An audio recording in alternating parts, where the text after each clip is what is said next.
Hello everyone, I am the Lonely Hunter and welcome to another swarming episode. Today we are swarming Pod, another map from the Apocalypse DLC, and I have this weird tradition to leave games when I join them in progress and it is already too late, or when I join games and my team is losing, but this time it is not the case. The tradition is broken because as soon as I step into this game I see the friendly score streaks up in the air, and this makes me extremely happy because we are going to reverse this situation.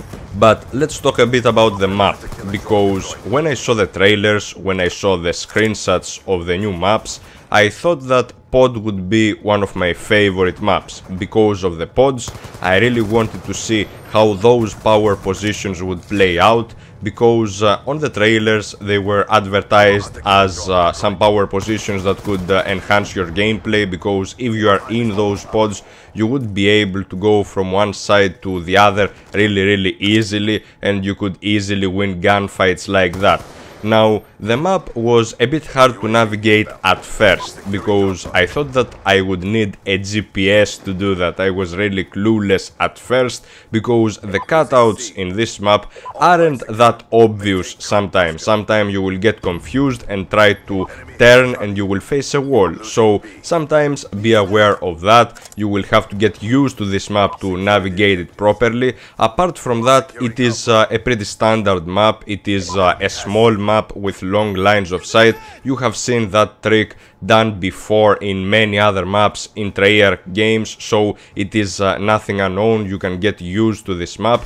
Now, I'd like to mention another thing that I don't really like about this map. It is the colors. Well, this map doesn't have vibrant colors, and this means a lot to me, because it is a DLC map. I want DLC maps to look colorful, to look beautiful, and to indulge me to play them. I don't want maps to be pessimistic. Hell, even the host migrated for this one because he didn't like this map. Well, sometimes you see that when maps are deep green or deep brown or grayish, that people blend in with the environment, and it is more difficult for you to see them, especially in those shoots, because the shoots selected for this map make it really hard for you to distinguish an enemy in those environments. So sometimes you will find some difficulty in identifying your enemies. Another thing, the mighty ghillie shoot, when you see a sniper inside a pod or when you see a sniper near tall grass,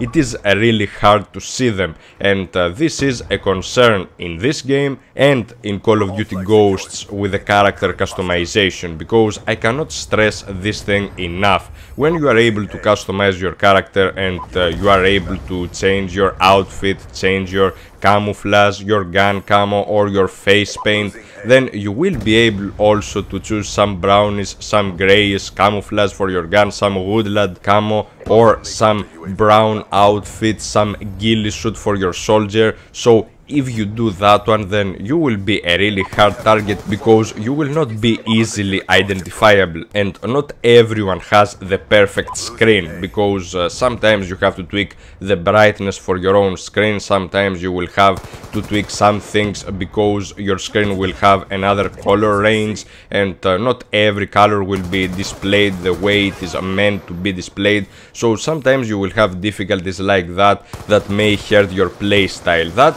is a really bad thing, and I had really high expectations for this map to be somewhat different. I really wanted the colors to be more vibrant, but anyway, it is something as a concern for the future Call of Duties as well, because when I first stepped on this map I was like, is this MW3 all over again? I really thought I was playing an MW3 map all over again, because I saw the trees, I saw the green leaves, I saw everything that I could have seen in an MW3 map, and this didn't make me happy at all.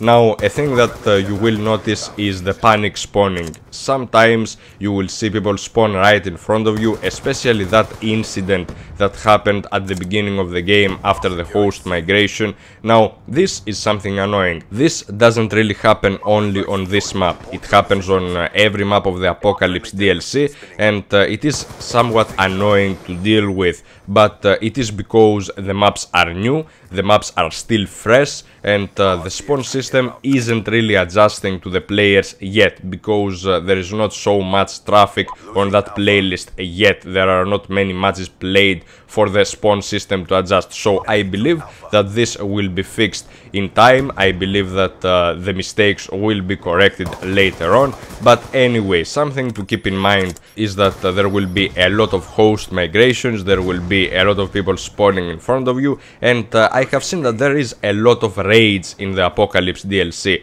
and I see it everywhere because there are a lot of people complaining about the map design, and yeah, this is not the best map pack of all time. This is not the best DLC for Black Ops 2 in terms of multiplayer maps. Let's not talk about zombies right here, let's talk about multiplayer maps. So it is not the best out there, but I believe that you can adjust after playing a bit longer. So it takes time to adjust. It is not like Uprising, it is not like Revolution, that as soon as you jumped into a game you could perform well, or that you could do really great things in games in the Revolution, the Uprising DLC. But in this one you have to adjust your playstyle a little bit, because the maps are a bit different, the layouts are a bit different, so sometimes you will see that you will have to change your playstyle to cater to a certain map and not to this game necessarily, because the maps are not really fitting for this game, I have to say. But these are my thoughts on the DLC,